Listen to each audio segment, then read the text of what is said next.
Hey everybody, we're working on overhead squats today. The overhead squats is probably the most difficult of all the squatting movements. It requires a ton of mobility.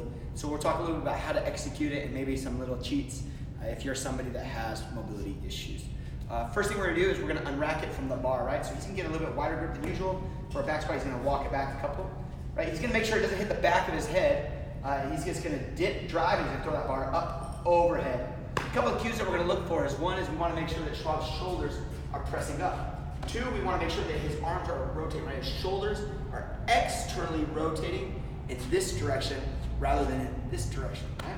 So Schwab's going to go ahead and he's going to step down into a squat, right? Butt back, knees out, just the regular. He's going to make sure that bar's staying in a nice line, right? When he's ready, he's going to go ahead and come on up.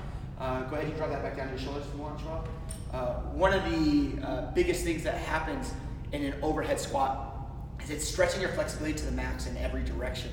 And so if you don't have mobility for this, we don't want you to push it in a way that hurts. So really what we're gonna ask you to do is if it feels uncomfortable, is to stay light. You may do it with a PVC, you may do it with an empty bar, and I promise you, even though it's not gonna feel like a super strong workout, you're gonna be sweating because of all the mobility work.